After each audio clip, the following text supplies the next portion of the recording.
Saya hidup dari kecil di daerah yang sangat miskin, daerah Flores Timur, daerah Pulau Lembata yang sangat miskin. Kami sekolah juga tidak pakai baju, hanya ada celana-celana saja, pakai sepatu pun tidak. Jangan sepatu, sandal jepit juga nggak ada. Mengambil air itu untuk usia saya berkilo-kilometer. Mandi itu kadang-kadang mandi besar ya, di tempat tiap Jumat aja. Selebihnya itu mandi digosok dari badan. Saking miskinnya.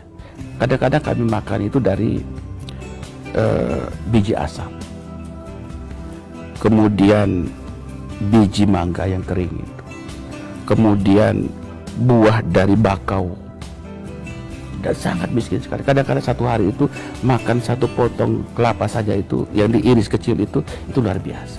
Jadi dengan kemiskinan sejak kecil itulah membuat saya sekarang waktunya lah puncak prestasi politik saya untuk rakyat dimanapun, untuk orang miskin, dan doa orang miskin itu dijawab oleh Allah Subhanahu.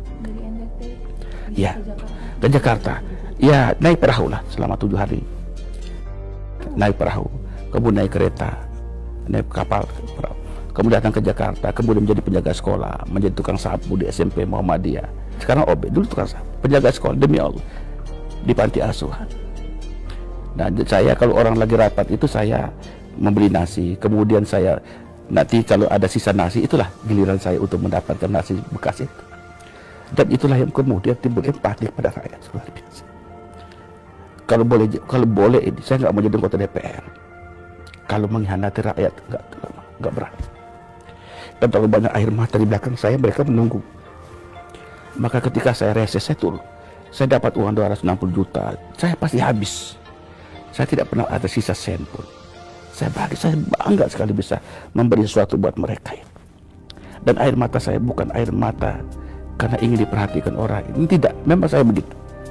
Kalau anak saya nangis bahagia, saya juga menangis sedih juga saya. Karena saya tidak ingin mereka menangis karena saya waktu kecil. Saya bercita-cita semua anak Indonesia itu bisa sekolah, bisa ibadah dengan tenang. Mereka bisa mendapatkan kebahagiaan sebagaimana yang kita cita-citakan. Kita nggak boleh ego. Sebagai seorang pemimpin, kita tidak boleh ego. Jangan kita mencita-citakan kebahagiaan kita sendiri, tapi juga kebahagiaan bersama untuk rakyat kita. Saya tidak ingin mengkhianati rakyat saya. Jangan.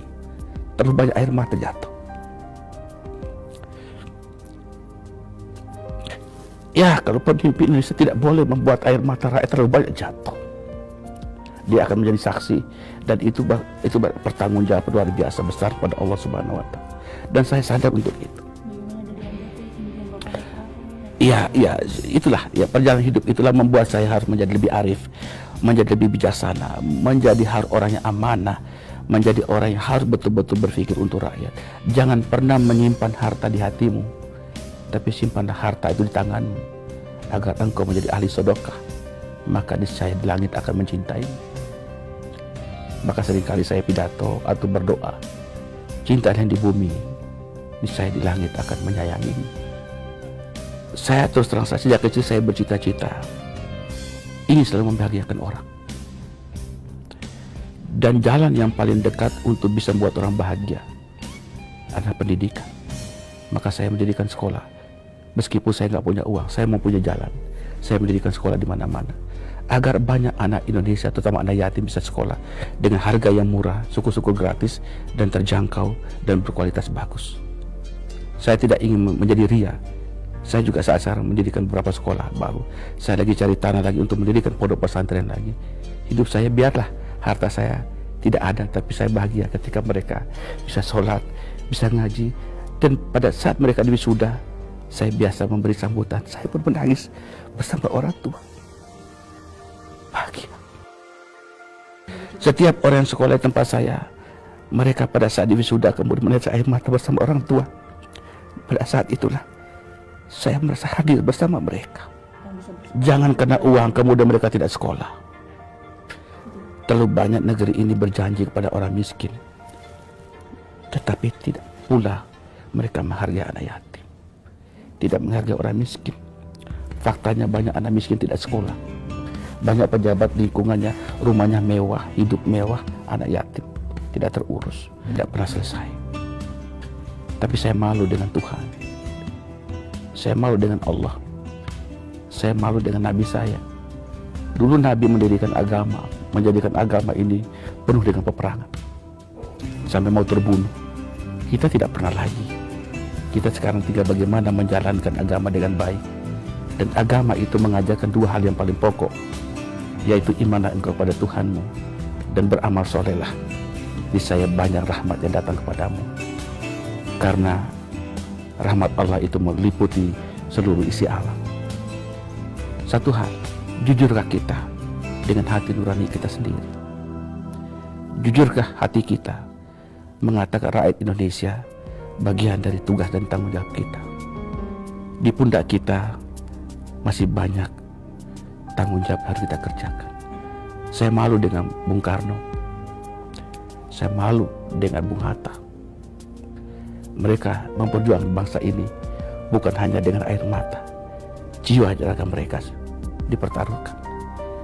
Bung Hatta sampai mengatakan, jikalau negeri ini tidak mampu memberikan kesejahteraan pada rakyatnya, biarkanlah pulau-pulau yang ada di Indonesia biar tenggelam ke dasar laut, lebih berarti daripada rakyat menderita. Itulah ungkapan Bung Hatta. Maka saya kadang-kadang malu ketika saya kalau bicara tentang sesuatu selalu ingat Bung Karno dengan Bung Hatta. Kenapa? Karena mereka tumbuh bersama masyarakat, mereka hadir bersama masyarakat, dan mereka sangat mencintai rakyat. Bung Karno pernah mengatakan, jikalau negara memanggilku, kemudian keluarga aku memanggilku, maka aku akan pilih negaraku. Terima kasih. Anda telah membuat saya terkesima dan kembali mengingat apa tujuan hidup sesungguhnya. Ya, hari kita masih panjang. Hari kita masih panjang. Nabi Nuh pernah mengatakan kepada umatnya, jangan pernah lelah berdakwah. Meskipun engkau sendiri tidak pernah dihargai orang, tapi cukuplah hati dan air matamu menjadi saksi dari sebuah kebisuan dan kepalsuan hidup manusia.